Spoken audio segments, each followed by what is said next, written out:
I left home early for the market today. I think largely because the football was on, so I was awake. And so you can see it's still dark. Sun's just beginning to come out. I've had a little bit of rain, but I think I'll remain dry. I brought a coat or jacket just in case.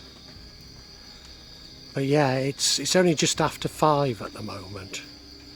So sometimes I don't leave till 6. I try and leave at 5:30, but I've got quite a lot to do, so maybe I won't get back any earlier. But anyway, it's rather nice at this time. You can see it's beginning to get a bit lighter now. It's nearly 5:30. So yeah, it's getting a little bit lighter. There's still quite a lot of people around, you know. Many people get up for what we call shubu, other Muslims would call asar prayers. So early morning, many people get up at that time. But also it being market day or pon, people get up early to go to the market. So when I get down to the market, it'll be full, you know, it'll be in full swing. I'll get there about 6 o'clock, I guess, but it probably started shortly after Asar, so just after 4:30. So yeah, people wake early in the mountains. And twice I used the word Asar when I should have used the word Fajr. Asar is actually the afternoon prayer, and I meant the early morning prayer, which is Fajr. And I know I'd be picked up on it, so I thought I'd better correct it. Now, something that people don't tend to comprehend if they live in far northern climes, I suppose far southern, but there aren't that many. But you know, people in northern Europe in particular, Canada, wouldn't understand that both daybreak and nightfall happen very quickly on the equator. I mean, we're talking of minutes from being completely dark to what the eye would perceive as completely light. The camera doesn't really show it. I mean, it's not completely light yet. We're just at that intermediate stage, but it happens extremely quickly. Now, in 8 days' time, we have elections, well, the presidential election, and therefore everywhere is plastered with posters. So you can see this station, as they call it. Oh, there's even a speaker in there. But yeah, this station, it's not really for buses, it's for meeting, particularly at times of danger, but plastered with these political posters. And you know, they're everywhere. Here's my relative's house with a poster outside. And when you go to vote, they dye your finger blue. Say dye, it's probably just some ink, you know. But people are expected to vote. I'm not certain my wife will, but people are expected to. So you see, here's some more posters, and they're everywhere. It's not just presidential. There will be a local elections as well at the same time. Now, I said my wife might not vote, and in a country where it's seen as bad form not to vote, you might be asking why. Well, they don't make it easy, basically. Everybody has to be registered at a main address, and that's where they must vote. So my wife's main address is in Jakarta, and we're currently in Java. Now, we could get back to Jakarta on time, but you know, she's not really that bothered, and she doesn't know where her paperwork is to vote, nor where she should vote. There you go, it's getting light now. So speaking of the election, well, they do get very passionate here in Indonesia, and far be it from me to cast any doubt on the candidates or, you know, on the political process here. I can't really see why. But they get very worked up. The religion or the Muslim card hasn't been played that strongly this time, nor has hatred of minorities, although inevitably it occurs every election. And of course, being one of those minorities, I tend to feel it every election, and it doesn't bounce back after the election wanes. But as I say, this one does seem to have been a little bit less aggressive. And I guess many of you will not let me get away with my comment, why do people get so worked up about the elections? So, just as an outsider, and it's only my opinion, but every election that I've been in Indonesia for feels like a foregone conclusion, or certainly the presidential result does. And no more so than this one. So, as an outsider, I just couldn't get worked up about it because it doesn't seem that it means much if it's a foregone conclusion. Probably it's the same everywhere, isn't it? It's probably a reflection on how the democratic process is everywhere. I'm not sure. So, I hadn't quite got to the market and it started raining. Hopefully it won't last long, but rain is very rarely light in Indonesia. Unfortunately, I brought a jacket which I've just put on, and I'm here in this shelter with a man on a motorcycle who's doing exactly the same thing. And I'll wait out until the worst has gone. I think it's probably even finishing now, but we might get some more on my journey back, certainly. My wife will be worrying, but I keep saying I'm from Manchester. She doesn't seem to understand. Well, it's still raining, and you can see some more posters here. And one of the reasons I believe it's a foregone conclusion, although it might go to a second round because there is some tactical voting being proposed, and that is that there's so many parties in Indonesia, it's inevitably a coalition, and the coalitions get formed largely prior to the election.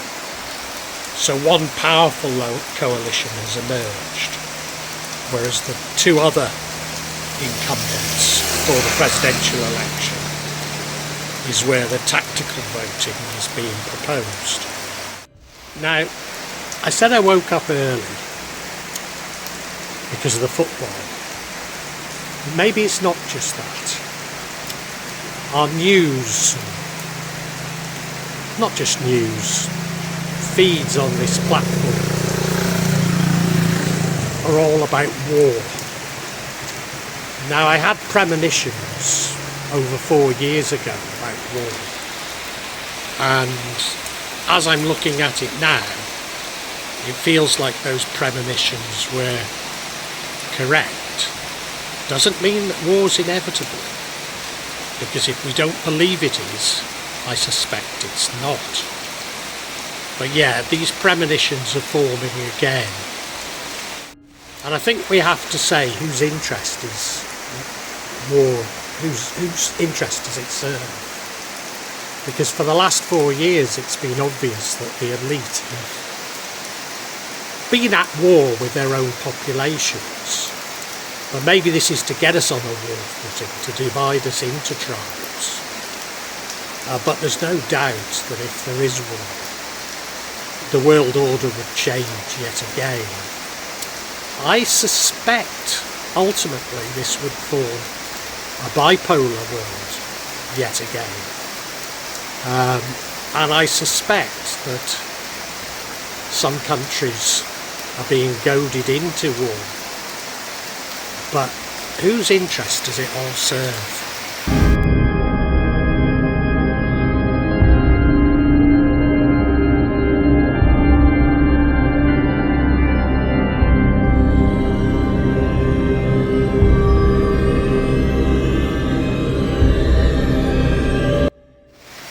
I can't see it being in the interest of the common people.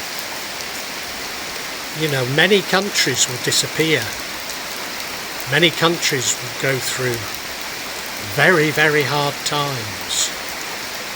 And it's inevitably the poor in those countries who suffer the most. And I think we have to see war in that light. That it isn't really about, well, it is about international relations, but we have to question, are we really a part of a nation state? Or are we just subjected to what these nation states want us to do and believe? Well, it's still raining, as you can see, but I've got my jacket on and it's nearly 6 o'clock. So I think maybe I ought to set off again. It's not too far to the market now, but I'll get wet, but if I leave it too late, I'll get soaked from sweat walking back, so I think I might as well set off yet again. Well, I've set off, and as you can see, it's still raining. I am getting a little bit wet, but you know, the wettest bit is it's coming through my shoes. Now, I normally wear rubber shoes for this occasion, but as you may know, we've bought a lovely little kitten. I think she's coming into childbearing sort of age. So all the local Toms have been outside our house. And when I went to put on my shoes, I realised that one had peed on my rubber shoes. So I put on another pair of shoes that I don't wear that often. And they're not bad, but I can feel the water coming through them. But, you know, as I say, I get wet anyway.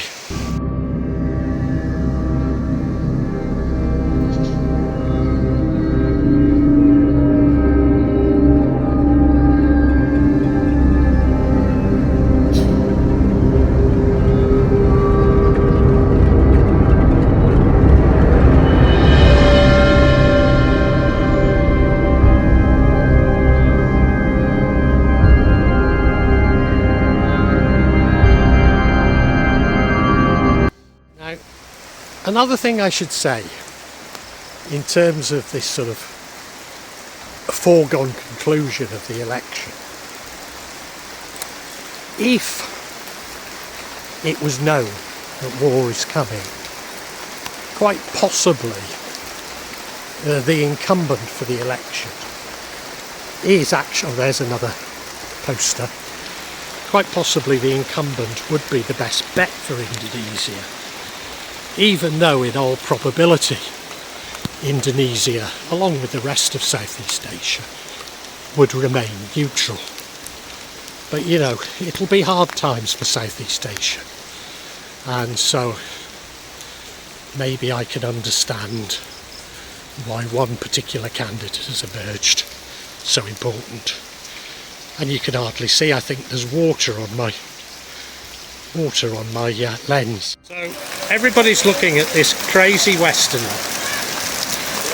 not sheltering from the rain, and here's Barcinco, and you can see she's well tucked up here in the rain. It's getting quite heavy now, so I'm going to move on. You might be asking, why did I even bother setting off where it looked like rain? And well, it was, I wanted to buy a ticket to get back to Jakarta. Okay, it's a few days' time, and I could have gone at another time, but I like walking at Pon, and as I say, crazy though the locals think, I'm from Manchester, so I'm used to walking in and out. Yeah, I bought a ticket for us both to go to Jakarta at a cost of, what, $5 for the two of us. Have I got that right? Do you know I have, yeah. That includes lunch. You knew I got it wrong, didn't you? $5 for the two of us. $25 for the two of us. Yeah, still a bargain. Particularly when you think it includes lunch. 12-hour journey as well, you know. So we're going on one of these buses, but in a few days' time. Well, I'm on my way back now, and I thought I might mention to you, I don't want to cast too many aspersions on the electoral system in Indonesia, but certainly last election, everybody in our hamlet was paid about $4 to vote in a certain way.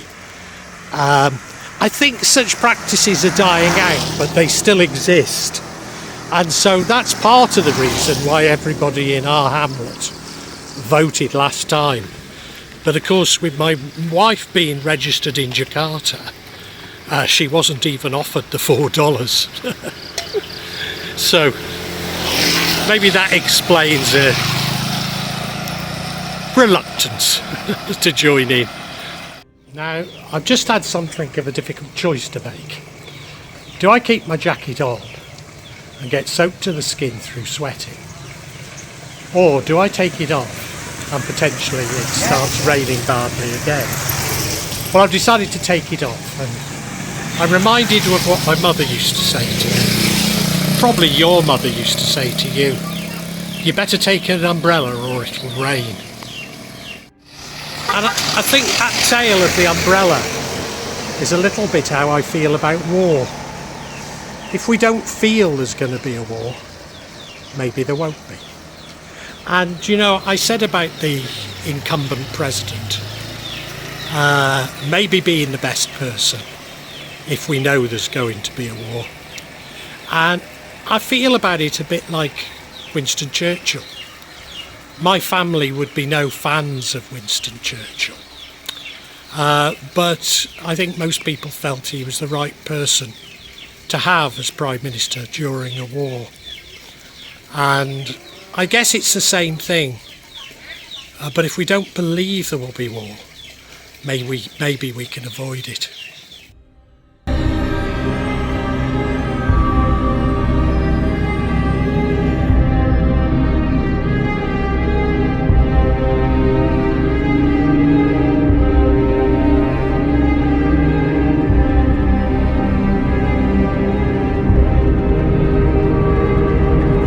You may be pleased to know, maybe not, I made the right call in terms of taking my jacket off, because it's not rained heavily again.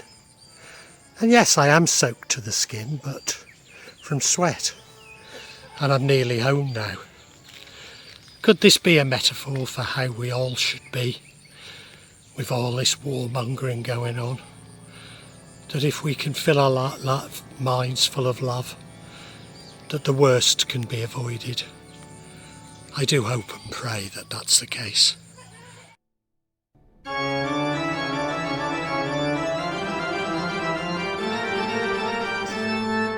And I look at our new cat, and she's just a bundle of love. War doesn't mean anything to her. You know, and we think we're superior to animals and plants, the rest of God's creation. But maybe it's the exact opposite. Whatever it is, we need to fill ourselves with love, and if we can fill ourselves with love, I'm sure there is hope, but we need to find it in these difficult times.